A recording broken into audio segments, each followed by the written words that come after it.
হযরত ঈসা নবীর আম্মা হযরত মরিয়ম আলাইহিস সালাতু ওয়াস সালাম দুনিয়াতে আগমন করলেন। আগমন করার পরে হযরত মরিয়মের চেহারা বড় সুন্দর।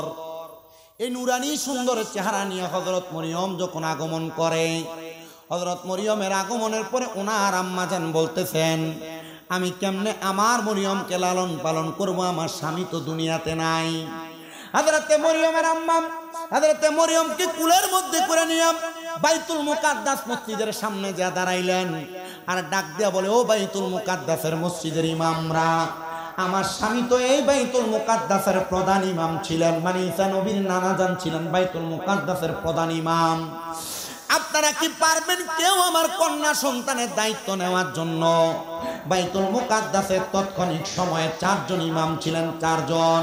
ওই 4 জন ইমাম দৌড়াইসা বলেন, বাইতুল মুকাদ্দাসের বড় ইমামের কন্যা আর আমরা দায়িত্ব নিব না, এটা তো হতে পারে না।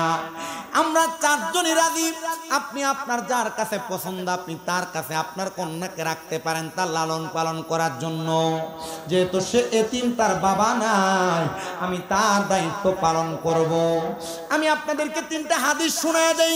আল্লাহর নবী বলেন, দুনিয়াতে কোনো মানুষ যদি কোনো এতিমের মাথার মধ্যে হাত বুলিয়ে দেয়, ওই এতিমের মাথার মধ্যে যতগুলা চুল থাকবে আল্লাহ তাআলা ওই ব্যক্তির আমলনামায় ততগুলা নেক সওয়াব দান করবে। 2 নাম্বার, কোন মানুষ যদি কোনো এতিমের খাবারের ব্যবস্থা করে দেয়, আল্লাহ তাআলা কোনোদিন ওই ব্যক্তিকে অভাব অনটন দিবেন না। আর কোন মানুষ যদি কোনো এতিমের ভরণ পোষণের দায়িত্ব নেয় অথবা কোনো এতিম মহিলাকে বিবাহ করে তার দায়িত্ব নেয়, আল্লাহর হাবিব বলতেছেন, দুনিয়ার মানুষ ওই ব্যক্তির জন্য জান্নাতের মধ্যে আমার আল্লাহ তাআলা উন্নত মানের মেহমানদারির ব্যবস্থা করে রেখেছেন। ওই 4 জন ব্যক্তি মসজিদে বাইতুল মুকাদ্দাসের ইমাম ডাক দিয়ে বলে, এ মরিয়মের আম্মা জান, বাইতুল মুকাদ্দাসের বড় মসজিদের ইমাম সাহেবের বড় ইমামের স্ত্রী, আপনার কন্যাকে আপনি আমাদের কাছে দেন, আমরা তার লালন পালন করব। যেহেতু এতিমকে লালন পালন করলে অনেক সওয়াব আছে। এবার ইনি ডাক দিয়ে বলতেছেন, আমি যদি একজন ইমামের কাছে দেই আরেকজন ইমাম রাগ করবে, আরেকজন ইমামের কাছে দিলে আরেকজন ইমাম রাগ করবে, আরেকজনের কাছে দিলে অন্যজন রাগ করবে। এই ইমাম সাহেবানরা, আমি আপনাদের কাছে আমার কন্যা সন্তানকে নিয়ে আসার সময় আমি চিন্তা করি না আপনারা 4 জন যে আমার মেয়েটার দায়িত্ব নেবেন। আসেন না, আপনাদের 4 জনের মাঝে একটা প্রতিযোগিতা হয়ে যাবে। যেই প্রতিযোগিতার মাধ্যমে যেই ব্যক্তি উপযোগী হবে, যেই ব্যক্তি উত্তীর্ণ হবে, আমার কন্যাকে লালন পালন করার দায়িত্ব সে পাবে। আগের জামানায় মানুষ লেখার জন্য লোহার দোয়াত কলম ব্যবহার করতেন। তারা কলম ব্যবহার করতেন যেটা লোহা দ্বারা নির্মিত। তিনারা বলেন, ওই 4 জন ইমাম তাদের লিখন করার যে কলমটা নিয়ে আসলেন, তারা বাইতুল মুকাদ্দাসের পার্শ্ববর্তী কূপের সামনে যায়া, বাইতুল মুকাদ্দাসের পার্শ্ববর্তী নদীর মধ্যে যায়া তারা তাদের কলমটাকে এমনভাবে নিক্ষেপ করলেন। হযরত মরিয়মের আম্মা হযরত হান্না ঈসা নবীর নানি ডাক দিয়ে বলতেছেন, যার কলমটা ফিরে আসবে তার কাছে আমার কন্যা মরিয়মকে দেওয়া হবে লালন পালন করার জন্য। রাজি হয়ে গেছেন। রাজি হওয়ার পরে সাথে সাথে ঈসা নবীজির হযরতে মরিয়মের খালু ছিলেন ওই বাইতুল মুকাদ্দাসের একজন ইমাম। তিনি ডাক দিয়ে বলতেছে, আমি তাকে দেখলাম 4 জনের মধ্যে আমার কলমটাই সর্বপ্রথম আমার কাছে ফিরে এসেছে। ওই কলমটা নেওয়ার পরে ঈসা নবীর আম্মা জান হযরতে মরিয়মকে তার নানি তার হাতে উঠে দিলেন। ডাক দিয়ে বললেন, এ বাইতুল মুকাদ্দাসের ইমাম হযরতে মরিয়মের খালু জান, আপনার কাছে আমার আবদার, যে আপনি আমার এতিম কন্যা সন্তানের দায়িত্ব নিয়েছেন, আপনি আমার এতিম কন্যাটার সুন্দর করে লালন পালন করবেন, যেন আমার এই এতিম কন্যাটা আবেদা হয়, বড় সলেহা হয়। এ পর্দার অন্তরালের আমার মা, কেন হযরতে হান্না ঈসা নবীর নানি বলছেন ঈসা নবীর মাকে আবেদা বানানোর জন্য, সলেহা বানানোর জন্য? কারণ তারা জানে কোনো মহিলা যদি বেপর্দা হয়, কোনো মহিলা যদি আবেদা না হয়, সলেহা না হয়, জায়েদা না হয়, ওই মহিলার কারণে তার পরিবারের মানুষ কবরের মধ্যে আযাব প্রাপ্ত হবে। এখানে আপনারা যারা বসেছেন, আপনাদের যাদের মা বেপর্দা, আপনাদের যাদের বোন বেপর্দা, আপনাদের যাদের কন্যা সন্তান বেপর্দা, মনে রাখতে হবে তাদের বেপর্দার কারণে শুধু তারা জাহান্নামে জ্বলবে না, আপনারা নিজেরাও জাহান্নামের আগুনে জ্বলা লাগবে। আমার বিষয় শানের সালাত, নবীদের রাসূলদের শান বর্ণনা করা, কিন্তু আমি আমার ওয়াজের ধারাবাহিকতায় আপনাদেরকে বিভিন্ন বিষয় টাচ করে করে যাচ্ছি। এটার কারণ হলো আপনারা বিভিন্ন বিষয় জানার পর আপনারা একটু আগ্রহবান হবেন। আপনার বউকে আপনি বেপরদাভাবে ছাইরা দিয়া, আপনার স্ত্রীকে আপনি বেপরদাভাবে ছাইরা দিয়া, আপনি আপনার মাকে বেপরদাভাবে ছেড়ে দিয়ে, আপনার কন্যাকে বেপরদাভাবে ছেড়ে দিয়ে আপনারা যদি 5 ওয়াক্ত নামাজ পড়েন, আপনার নামাজ আল্লাহর দরবারে কবুল হবে না। আপনি যদি রোজা রাখেন, এই রোজা আল্লাহর দরবারে কবুল হবে না। এই জন্য আপনাদের সবার কাছে আবদার, আপনারা আপনাদের মা, সন্তান, আপনাদের বোন, আপনাদের স্ত্রীদেরকে আপনারা একটু বেশি বেশি করে পর্দা করাবেন, তাদেরকে আবেদন নামাজি বানাবেন, তাদেরকে সলেহা বেশি বেশি নেক আমল করনেওয়ালা বানাইবেন। হযরত হান্না ডাক দিয়ে কয়, এ মরিয়মের খালু, আপনি আমার মেয়েটাকে একটু আবেদা সলেহা বানাইবেন। আবার হযরত মরিয়মের খালু বললেন, বাইতুল মুকাদ্দাসের পাশে ছোট্ট একটা ঘরের মধ্যে আমি মরিয়মকে লালন পালন করতে লাগলাম। হযরত মরিয়ম সুন্দর করে খাবার খায়, সুন্দর চলাফেরা করে, কিন্তু আমার মরিয়ম যখন বড় হয়ে যায়, হযরতে মরিয়মের বড় হওয়ার পরে বাইতুল মুকাদ্দাস এলাকার ইহুদিরা হযরত মরিয়মকে বড় আঘাত করতে লাগলেন। মরিয়মের দিকে কোন নজরে তাকাইতে লাগলেন, যেহেতু নবীর মা, চেহারা বড় সুন্দর। হযরত মরিয়ম যখন দুনিয়ার জমিনের মধ্যে চলাফেরা করে, ওই জায়গার মধ্যে একটা লোক ছিল, যার নাম ছিল কুচ্ছা। সে বলে, ও দুনিয়ার মানুষ, দুনিয়ার মানুষরে তোমরা শুনে রাখো, আমি এই এলাকার বাইতুল মুকাদ্দাসের আশেপাশে যত সুন্দর নারী আছে, আমি এই নারীদের সঙ্গে অবৈধভাবে মেলামেশা করতাম। কুচ্চার কাজ হচ্ছে অবৈধ মেলামেশা করে নারীদের চরিত্র নষ্ট করত। ওই কুচ্চা ছিল বড় দুশ্চরিত্রবান মানুষ। উনি বলেন, আমি আবার নজর করলাম মরিয়মের দিকে, আমি মরিয়মের ঘরের দরজার সামনে দাঁড়াইলাম। হযরত মরিয়ম বলে, ও জগতের মানুষ, আমার ঘরের দরজার সামনে যখন কুচ্চা দাঁড়ায় গেছে, আমার কাছে খুব ভয় হইতে লাগলো। আমি জানি এই কুচ্চা মহিলাদের ইজ্জত হরণ করে, আমি জানি এই কুচ্চা মহিলাদের দিকে বাজে নজরে তাকায়। আমরা যারা আমাদের চোখ দ্বারা অপর মহিলাদের দিকে বাজে নজরে তাকাই, মনে রাখতে হবে আমাদের চোখগুলা গরম সীসা দ্বারা ঢালাই করা হবে। এ মহিলা, আপনারা যারা আপনাদের চোখ দ্বারা পুরুষের দিকে বাজে নজরে তাকান, মনে রাখতে হবে আপনাদের চোখগুলা কিন্তু ঢালাই করা হবে গরম সীসা দ্বারা। আর আমরা পুরুষ মানুষরা এমন ভাবে রাস্তা দিয়ে নারীরা চলাফেরা করার সময় আমরা এমন ভাবে তাকাই, আপনি জানেন না, আল্লাহর হাবিব বলতেছে, কাল ময়দানে মাশরের মধ্যে এমন অনেক মানুষ দেখা যাবে, তাদের চোখগুলা দিয়ে বেয়ে বেয়ে রক্ত পড়বে, রক্ত। সাহাবায়ে কেরাম প্রশ্ন করি, ইয়া রাসূলুল্লাহ, ইয়া হাবিবাল্লাহ, নবী, আমরা কান্না করলে চোখ দিয়ে পানি পড়ে, তারা কারা যাদের চোখ দিয়ে রক্ত? এলাকার বহু মানুষ এই সুদের টাকা টানতে টানতে তার রক্ত বেচা লাগে। এলাকার বহু মানুষ সুদের টাকা দিতে দিতে তার বউ স্বর্ণ বন্ধক দেয়। এ বাবা, এই সুদখোর আর ঘুষখোর থেকে একটু সাবধানে থাকবেন, কারণ দেখবেন এরা সমাজে লম্বা লম্বা কথা কয় এবং হারাম খায় আর লম্বা কথা বলে, কিন্তু এরা জানে না, এরা মরার পরে কাল বুয়ুতিন, তাদের পেটটা আল্লাহ তাআলা ঘরের মতো বানিয়ে দিব।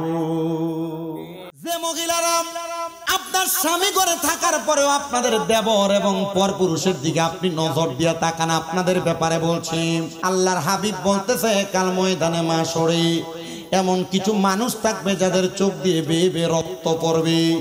ইয়া রাসূলুল্লাহ, ইয়া হাবিবাল্লাহ, নবী আপনার কাছে জানতে চাই, কাদের চোখ বেয়ে বেয়ে রক্ত পড়বে? বলে, অমন ব্যক্তি যাদের চোখ দিয়ে মানুষের সাথে জেনা ব্যভিচার করেছে।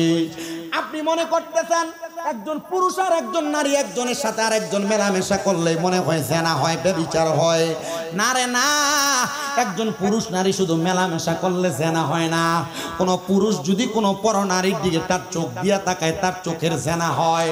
কোনো পুরুষ যদি কোনো নারীর সঙ্গে মেলামেশা করার জন্য হেঁটে হেঁটে যায়, তার পায়ের জেনা হয়। কোনো পুরুষ যদি তার কান দিয়া কোনো নারী মানুষের পর নারীর কানের কথার আওয়াজ শুনে, তার কানের জেনা হয়। আপনি যে গান শুনতে ডিজে পার্টির কনসার্টে চলে যান, এলাকায় বাউল গান হলে বেটিনের নাচানাচি দেখবার লেগে যান গা, আর বেটিদের গান গায় আপনি যে শুনে শুনে কানে শান্তি পান, আপনি কোনো শান্তি পাবেন না, পাবেন না, পাবেন না। এই গানের আওয়াজ আপনার কানে যাওয়ার কারণে আপনার জেনা হয়, কানের জেনা। এই কান দিয়া কোনো নারীর গানের আওয়াজ শুনলে কানের জেনা হয়।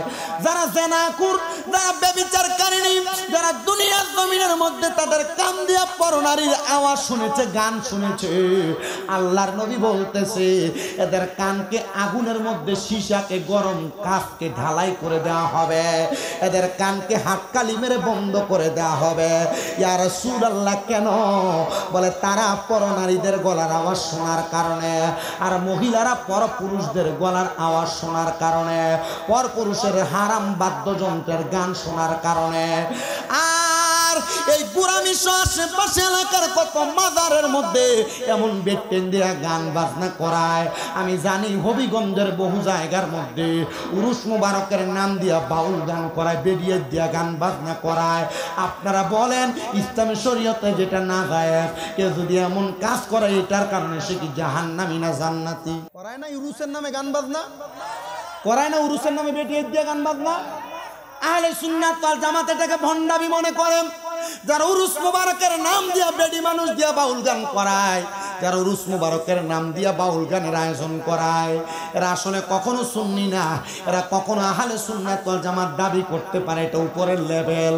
এদেরকে আমরা সুন্নি মনে করি না, এরা ভণ্ড, এরা বেঈমান, এরা মুনাফিক। কারণ কোন আল্লাহর ওলি এই পর্যন্ত বলে নাই তোমরা উরুসের নাম দিয়া গান বাজনা করো। তার মানে বোঝা যায় ইসলামী শরীয়ত যেটাকে নাজায়েজ বলে, যারা উরুস মুবারকের নাম দিয়া গান বাজনা করে, এবার আপনারা কোন এরা কি ভালা না বন্ড? মনে করতেন শামীম রাজা উরুসের বিপক্ষে না? বেটা আমি উরুসের পক্ষের মানুষ। উরুস মুবারক করেন, আল্লাহর ওলির দরবারে কোরআন সুন্নাহর বয়ান করান, আল্লাহর ওলির দরবারে তালিম তরবিয়তের ইন্তজাম করান। তা আপনারা কে বলছে উরুসের নাম দিয়া পেছনে দিলেন উরুস মুবারক আর বেরিয়ে গান বাজনা করে? নাম দিলেন উরুস মুবারক, বাউল গান করার জন্য অমুক ব্যক্তিরে আনেন। আবার এমন সামা কাওয়ালি নাম দেয়, এটা সামা কাওয়ালি না, যে বেটা সামা কাওয়ালি করে বেটার মুখের দাড়ি শেভ করে একবারে মাঠ বানায় ফেলাইছে। এ বাবা, সামা কাওয়ালি যে আপনি করবেন, সামা কাওয়ালি যে জায়েজ বলবেন, জায়েজ তো অবশ্যই জায়েজ, কিন্তু আপনি দেখতে হবে যে ব্যক্তি সামা কাওয়ালি করে এটা নামাজিনি, এটার মুখে দাড়ি আসেনি, কিন্তু এটা সামা কাওয়ালি করতে আসে এটার মুখটা একবারে ক্লিন শেভ করা। তো এটা আসলে সামা কাওয়ালি নামেও ভণ্ডামি। আমরা সামা কাওয়ালি সুন্নাহ মোতাবেক জায়েজ মানি, কিন্তু যারা এমন ভণ্ডামি করে বেটিন দিয়া গান বাজনা করে আমরা এটা মানি নুন জবর। যেই কথাই ছিলাম আপনাদেরকে বলছি, এক কান দিয়া কোনো পরনারীর আওয়াজ। আর তুমি তোমার ভাবির লগে কি সুন্দর ভাবি বুঝছিস নি কি লুঙ্গিয়াল দিতে দেব লগে দিয়া মাতে না, এখানে হেডফোন লাগে, নারীদের গলার আওয়াজের গান শোনো। মা বোনেরা, আপনার চোখ দিয়ে কোনো পুরুষ মানুষকে আপনি দেখতে পারবেন না, এটা আপনার কাছে আমার লাস্ট এবং ফার্স্ট কথা। আপনি আপনার কান দিয়ে কোনো পুরুষ মানুষের গানের আওয়াজ শুনতে পারবেন, এটা আপনার কাছে আমার লাস্ট এবং ফার্স্ট শেষ ফয়সালার কথা। আমি আমার একটা চাক্ষুষ প্রমাণের কথা বলি আপনাদের দোয়া। আপনারা হয়তো অনেকে জানেন কুমিল্লাতে আমার অনেকগুলো মাদ্রাসা চলতেছে। আপনাদের হবিগঞ্জের ব্রাহ্মণবাড়িয়ার অনেক পোলাপান আমার মাদ্রাসায় পড়ে, হেফজখানায়। মাঝে মাঝে মাদ্রাসার ছাত্রদের মারা কল দিল, ছাত্রদের অভিভাবকরা কল দিও বলি বেশি কথা না, শর্টকাট শেষ করেন। আবার ওয়াজ শোনার পরে বহু মহিলারা বিভিন্ন জায়গা থেকে কল দিল, একটু মাথার রক্ত মেজাজ গরম থাকে, হুজুর একটু কথা মারতাম আপনার লগে। আমি কই কিতা মারতাম এটি বাতিলাও। এরা আমার কয় হুজুর আপনার ওয়াজ শুনতে আমার কাছে বড় ভালো লাগে। আমি কইলাম ভালো লাগে তোর অন কল দিছো খেললে গিয়া হুজুর একটু মারতাম। আমি কই কিতা মারতা? আর মাতে না, ফোন কাটিলাই। আমার কথা বুঝিনি আপনারা? মোটামুটি সিলেটি মাতর লেখা নয় না নি বেটা, একটু উনিলাও বাবা। আমি তারা কই বেটি একটা পর পুরুষের লগে তুমি মারতা? বলে আমি পর পুরুষ কিতা মনে করতাম আপনারে, আপনি আমার ফুতের লাখান, ওদের আপনার তো ছোট আমার ফোয়া আছে। আমি কইলাম বেটি ওটা চিন্তা করো না, যদি তোমারও ফোয়ার লাখান হয় তাহলে আমি তোমার ফোয়া নাই, আমার লগে খিলা মারতা যাইতো না। হারাম হারাম হারাম। ওয়াজ যদি ভালো লাগে শুনিয়া শুনিয়া তুমি আমার ওয়াজের উপর আমল করো, তাহলে তুমি নাজাত পাইবা। কিন্তু বুঝতে চাই না রে মুসলমান। মা, আমি চাই না আমার হবিগঞ্জের কোন মা জাহান্নামে যাক। আমি চাই না হবিগঞ্জের উত্তর গোরামির কোন যুবক, কোন মুরব্বী আমার বাবারা জাহান্নামের আগুনে জ্বলুক। আমি চাই না রে কোন পরনারীর গলার আওয়াজ শুই না তুমি জাহান্নামে যাও। আব্বারে, পরনারীর সঙ্গে যে কথা বলতেছ, মা বোনরা যে তোমার স্বামী বিদেশ রাইকা তুমি পরপুরুষের সঙ্গে কথা বলতেছ, আল্লাহর দোহাই লাগে মা, স্বামীর হক নষ্ট করার কারণে আল্লাহ তাআলার জাহান্নামের আগুন তোমারে এমন ভাবে জ্বালাইব পুরাইব শরীরের যে অঙ্গগুলা পরপুরুষে তোমার দেখবে কাপড় পরার সময় যে তুমি তোমার পেট বাহির করে করে হাঁটো এমন পাতলা চিতলা কাপড় তুমি পরো তোমার কাপড়ের উপর দিয়ে তোমার শরীর দেখা যায় এমন টাইট ফিটিং জামা কাপড় পরো মা তোমার কাপড়ের উপর দিয়ে তোমার শরীর অঙ্গভঙ্গি বোঝা যায় মা গো মা তোমার যে অঙ্গগুলা পর পুরুষ দেখবে প্রত্যেক অঙ্গে অঙ্গে শিক লাগায় লাগায় চামড়াগুলা টেনে টেনে চিড়ে ফেলা হবে এ আব্বুজি রে এ যুবক ভাই এই জন্য তোমাদের কাছে বলি কোনো পরনারীর দিকে তাকায়ও না মহিলারা কোনো পর পুরুষের দিকে তাকায়ও না আমি যেই কথাটা আপনাদের কাছে আমি বলতেছিলাম রে বাবারা হযরত মরিয়ম বলে যেই লোকটা এই বাইতুল মুকাদ্দাসের সুন্দরী মহিলাদেরকে টার্গেট করে ও দর্শন করত তাদের ইজ্জত লুণ্ঠন করত আমি হঠাৎ করে একদিন গোসল করে আমার ঘরে প্রবেশ করতেছি এমন টাইমে আমি তাকে দেখলাম ওই কুচ্চা নামক পুরুষটা আমার ঘরের দরজায় এভাবে হাত দিয়ে দাঁড়ায় আছে আমি প্রশ্ন করলাম রে কুচ্চা তুই কেন আমার ঘরের দরজায় দাঁড়াইলি আমারে বলতেছে তোমারে দেখতে বড় সুন্দর লাগে মায়াবী লাগে এই কথা বইলা সে আমার দিকে হাত বাড়াইতে লাগছে আমি বলছি কুচ্চা আমি জানি তোর চরিত্রের কথা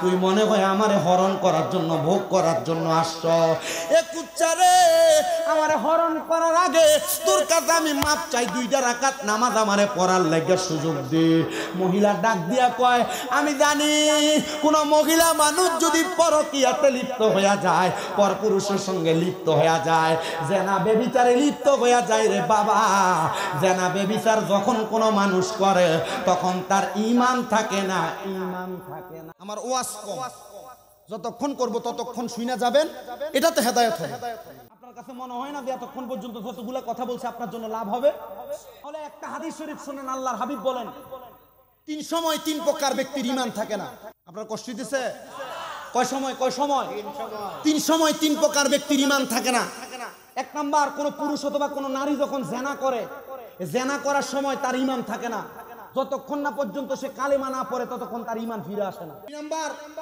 কোন পুরুষ অথবা কোন নারী যখন চুরি করে কোন চোর যখন চুরি করে এ চুরি করার সময় তার ঈমান থাকে না তখন না কালিমা পড়ে সেই ব্যক্তি ঈমান গ্রহণ করে 2 নাম্বার কোন নেশাখোর যখন নেশা করে তখন তার ঈমান থাকে না গাঞ্জা খান ইয়াবা ট্যাবলেট খান এটা খায় আপনারা যারা নেশা করতেছেন আপনার ঈমান থাকবে না যদি ওই মরিয়মের গায়ে যদি কলঙ্কের দাগ লাগাইয়া দেয় আমি আল্লাহ তাআলার কলঙ্ক হয়ে যাবে জিবরাইল আলাইহিস সালাতু ওয়াস সালাম হযরত মরিয়মের ঘরের সামনে দাঁড়ায়া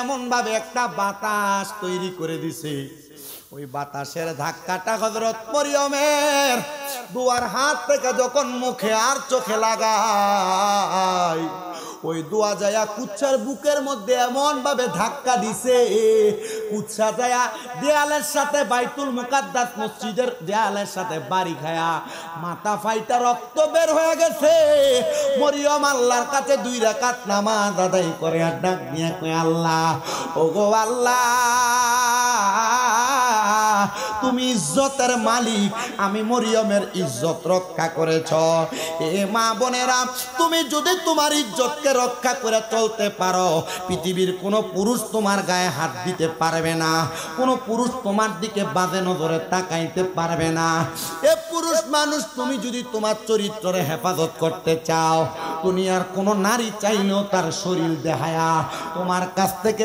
তার দেহটা দেখায়া দেখায়া তোমার খারাপ করতে পারবে না তোমার চরিত্র নষ্ট করতে পারবে না আর চরিত্র যদি নারীরা তাদের দেহ দেখায়া দেখায়া নষ্ট করতে পারত তুমি দোষ দাও নারীরা বোরকা ছাড়া রাস্তায় বের হয় এই জন্য তোমার চরিত্র নষ্ট হয় আরে নবী ইউসুফ আলাইহিস সালাতু ওয়াস সালামের সামনে জুলেখা তো চেষ্টা করছিল তার দেহ বিরিয়া দিয়ে ইউসুফ নবীর চরিত্র নষ্ট করতে কই পারে নাই তো পারে নাই কারণ ইউসুফ পয়গম্বর বলে আমি এমন একজন খোদা তাআলার ইবাদত করি ওই খোদা তাআলার কাছে যদি আমার চরিত্র নষ্ট করে আমি যাই খোদা তাআলা আমারে পয়গম্বরের খাতা থেকে নাম কেটে দিবে আরে তোমার নাম যদি বান্দা থেকে কাইটা দেয়, এই উত্তর গোরামির বাবা কি জবাব দিবা আমি জানি না।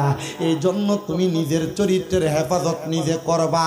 এ মাদ্রাসার ছাত্র যুবক ভাই তলে বুলালেমরা, আপনাদের কাছে আবদার জানাই, আপনি যতটুক সম্ভব হয় আপনার চোখটা রাস্তার দিকে তাকায় তাকায় হাইটা হাইটা যাবেন। যদি আপনার লজিং বাড়িরও কোনো মহিলা ডাক দেয় কথা শোনার জন্য, তার কথা শুনে আপনি হেঁটে চলে যাবেন। আবার যোগ তো ভালো না, ভালো না, যদি কথা না শুনে লজিং বাদ দিয়া দিবে, যদি কথা না শুনে বাদে কথা বলবে। আবার আপনার কাজগুলা যদি মাইনা মাইনা চলেন, তাহলে আপনি নাজাত প্রাপ্তের অন্তর্ভুক্ত হয়ে যাবেন। ও মুসলমান ইমানদারেরা, ও নবীর উম্মতের দলেরা, এবার পয়গাম্বরের আম্মা জান মরিয়ম বলে, আমার চরিত্রের হেফাজত তো আমার আল্লাহ করলো।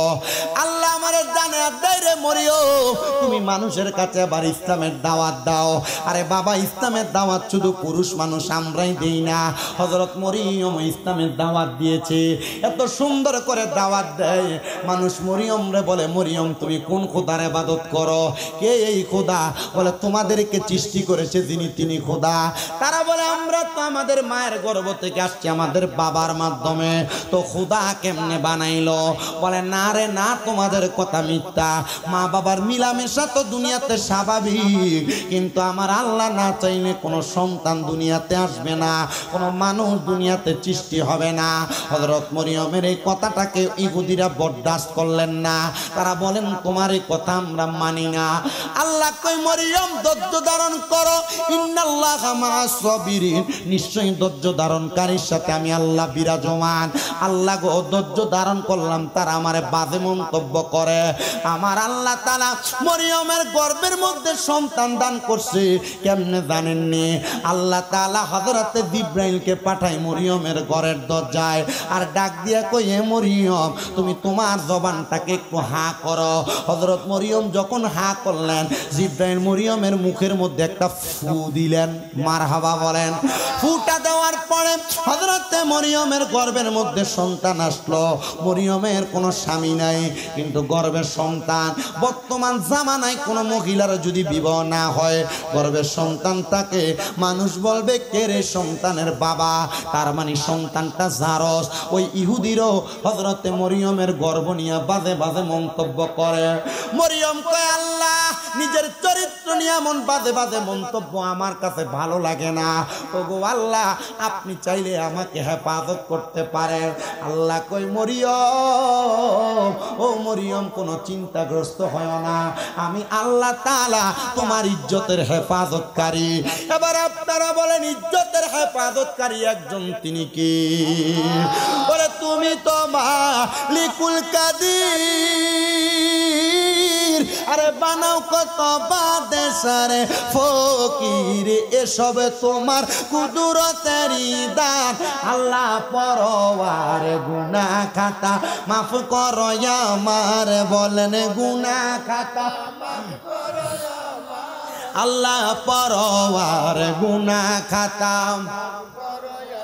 আমরা না যাই না কইরাছি গুনাহ, যাই না গুনাহ করছেন, বুলে বুলে গুনাহ হইছে না, বলেন না আমরা না যাই না কইরাছি গুনাহ, মাফ কইরা দাও সাইরা বানা, তুমি সারা কে সে আমার, বলেন তুমি সারা কে সে আমার। হায়রে তুমি যদি মাফ না করো, যাইব আমরা কারো দারে, দয়া কইরা ক্ষমা করেন দান।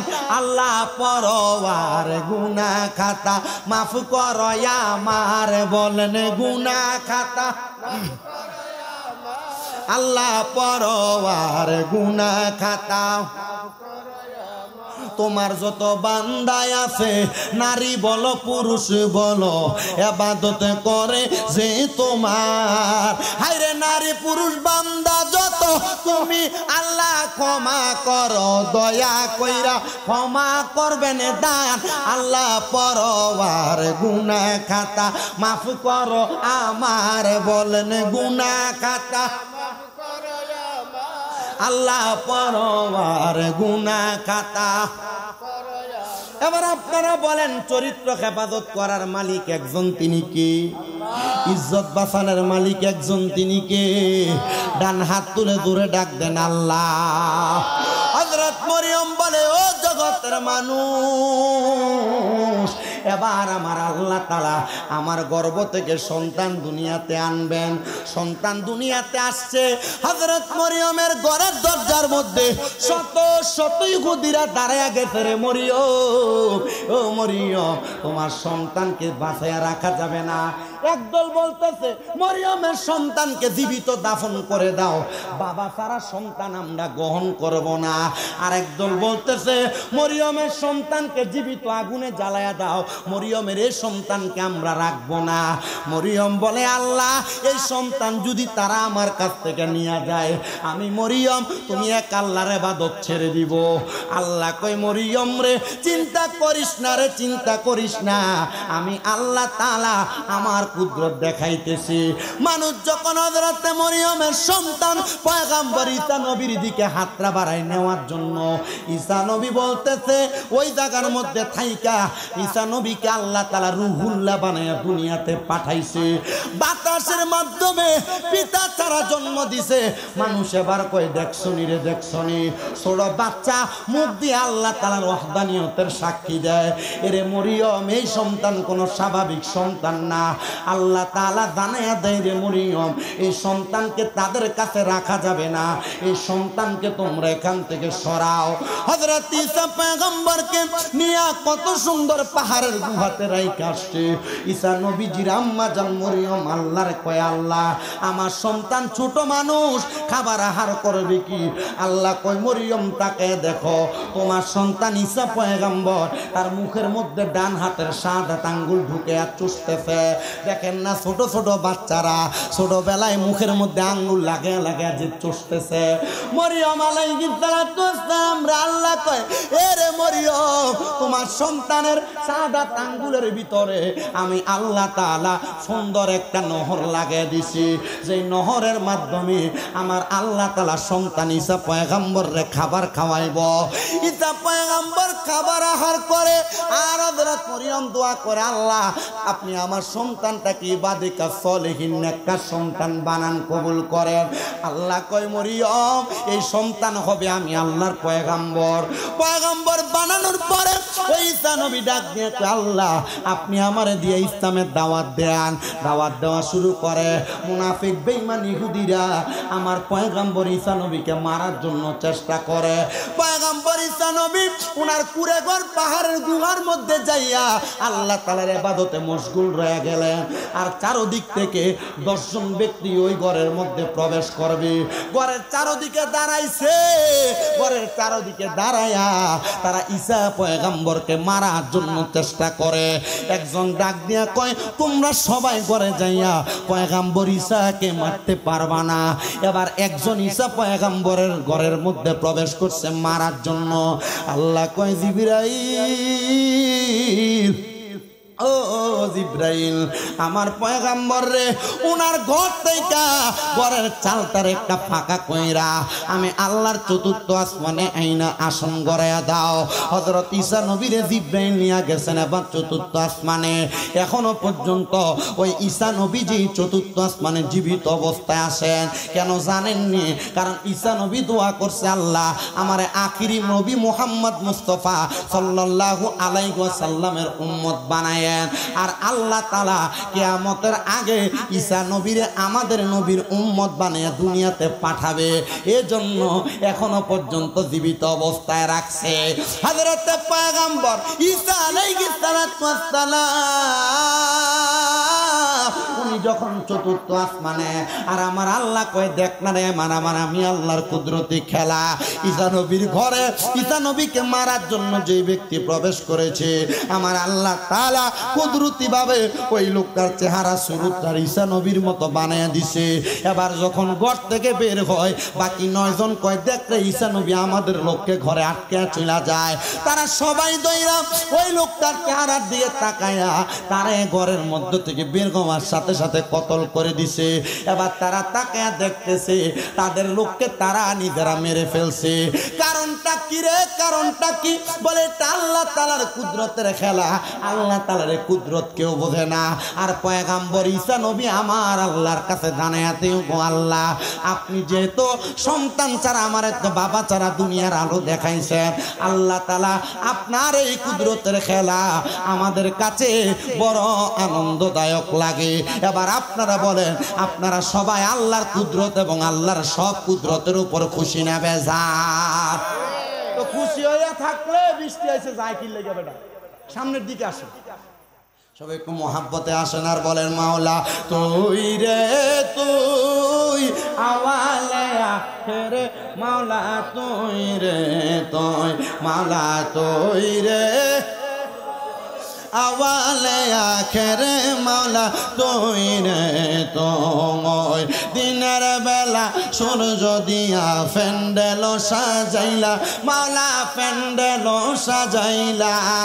ঝড় তুফানার বৃষ্টি দিয়া, ঝড় তুফানার বৃষ্টি দিয়া টেনশনে পালাইলি, মাওলা তুই রে তুই, মাওলা তুই রে ওই আওয়ালো আখেরে, মাওলা তুই রে তুই, মাওলা তুই রে।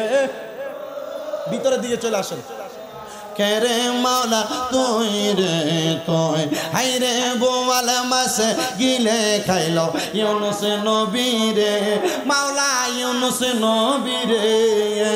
দোয়া ইউনুসের ওসিলায়, দোয়া ইউনুস এই বাঁচাইলো কেরে, মাওলা তুই রে তুই, মাওলা তুই রে তুই আওয়ালে আখেরে, মাওলা এ তুই, মাওলা তুই রে তুই আওয়ালে আখেরে। আরে নমরুদেরা গুনে দিলা ইব্রাহিম নবীরে, মাওলা ইব্রাহিম নবীরে। আগুনে করলা ফুল বাগিচা, আগুনে হইল, হায় আগুনে হইল ফুল, করলো সেটা কেরে, মাওলা তুই রে তুই, মাওলা তুই রে তুই আওয়ালো আখেরে, তুই রে তুই, মাওলা তুই রে আওয়ালে আখেরে, মাওলা। পয়গম্বর ঈসা নবী কো, আল্লাহ আমার যেহেতু আপনি বাবা ছাড়া দুনিয়াতে পাঠাইলেন, আমাকে যেহেতু আপনি বাবার মুখ দেখান নাই, মার মুখ দেখায় আদর থেকে বঞ্চিত করছেন, আল্লাহ এটার বদৌলতে আমি পয়গম্বর ঈসা নবীরে আখিরি নবীর উম্মত বানান। আমি জানি রে ওই পয়গম্বর ঈসা নবীর মতো অনেক সন্তান আপনারা বসে গেছেন যাদের দুনিয়াতে আব্বা নাই, অনেক সন্তান বসে গেছেন যাদের মা নাই। যে পয়গম্বর ঈসা নবী মায়ের আদর পায় নাই, পাহাড়ের গুহার মধ্যে বসবাস করেছে। অনেক সন্তান আজকে জান্নাতের বাগানে বসছেন, কিন্তু আপনারা আপনাদের মা বাবার মনে কষ্ট দিছেন। যদি নবী হইয়া পয়গম্বর হইয়া মা এবং বাবার কষ্ট বুঝতে পারে, আমরা তো ওই পয়গম্বরদের গোলামের গোলামের গোলাম, আমরা কেন মা বাবার কষ্ট বুঝবো না? আমার কাছে বড় কষ্ট লাগে সন্তানেরা তাদের বাবা মায়ের কষ্ট বুঝতে চায় না, তারা তাদের মা বাবার কলিজাতে আঘাত দেয়, তারা তাদের মা বাপরে খানা দিতে চায় না, মা বাপরে বাদ দিতে চায় না। অনেক সন্তান আছে যারা এলাকার মধ্যে লম্বা কথা বলে, কিন্তু তারা তাদের মা বাপরে জুদা করে দিছে। এলাকাতে মা বাপরে খাওয়ার দেওয়া নিয়ে এলাকাতে বিচার হয়, দরবার হয়, মেল বৈঠক হয়। এর সন্তান কেউ যদি এমন থাকো মা বাপরে বাদ দেও না, স্বামী যার মা ফিরে আসছ, যা যা যা চইলা যা, তোর মতো শ্রোতার আমার দরকার নাই। কারণ মা বাবার মনে কষ্ট দিয়া কোন খোদারে খুশি করার জন্য ওয়াদে আনছ, ওই খোদা তো তোমার প্রতি খুশি হবে না। আরে অনেক সন্তানেরা জান্নাতের বাগান মাহফিলে বসছে, যাদের বাবা কবরে, তারা তাদের বাবার আদর পায় না। ওই আব্বাজান বড় কষ্ট করে সন্তানটারে মানুষের মতো মানুষ বানাইছে, ওই আব্বা রোদের মধ্যে পুই কইরা মেঘের মধ্যে ভিজা উঠয়া উঠয়া খেতে খামারে কাজ কইরা রক্তরে পানি বানায়া তুমি সন্তানরে মানুষ করছে আজকে ওই বাবা কবরের বাসিন্দা এ সন্তান ওই বাবা যে কবরে শুয়া রইছে ওই বাবার কবরের অবস্থা তুমি জানো না আব্বা সিরা লুঙ্গিরা পড়তো তুমি সন্তানরে নতুন জামা কাপড় কিনা দিত এখন আব্বা কবরে কেমন আছে জানো না ঈদের দিন চলে যায় বাবার একটা 500 টাকা দিয়ে কিনা লুঙ্গি পরাইতে পারো না বাবা কবরে ভালোবাসি তোমায় বাবা বুকটা যে যাইছি রে তোমার কথা হৃদয় মাঝে পড়ছে বারে বারে বাবা তুমি কেমন আছো ছোট মাটির ঘরে তোমার কথা হৃদয় মাঝে পড়ছে বারে বারে বাবা গো হো বাবা বাবা গো হো বাবা বাবা গো হো বাবা বাবা গো হো বাবা দরজাটা খুলতে খেয়ে যাই ধোকা বাবা বুঝি বলছে এলে নাকি খোকা বুকের ভিতরটা লড়ে চড়ে ওঠে সবাই আছে শুধু বাবা নেই শুধু বাবা নেই আগে কোনো অন্যায় করলে বাবা ধমক দিয়ে রাস্তা থেকে নিয়ে যাইতো এখন অন্যায় করার পরে কাউরে পাওয়া যায় না কেউ যদি 10 জন জোরে রাস্তাতে মারামারি করে কেউ ডাক দেয় না আগে ধমক দিয়া বাবা বাড়িতে নিয়ে যাইতো এখন বাবা কবরে এ সন্তান আমি জানি না কোন সন্তান জানি মাহফিলে বসছো মা বাপরে ভাত দাও না ও সন্তান চিন্তা করে দেখছুনি মা তোমার 10 মাস 10 দিন 2-3 কেজি ওজনের বাচ্চাটা গর্বে কেমনে ধরে রাখছে মা জননীরে দুনিয়ার আলো দেখার জন্য যখন তুমি বের হইবা মায়ের কলিজাতে এমনও সন্তান আছো ঠাস ঠাস করে 2টা লাথি দিয়া দুনিয়াতে আসছো এখন মা বালা করে দাঁড়াইতে পারে না বসতে পারে না মা কবরে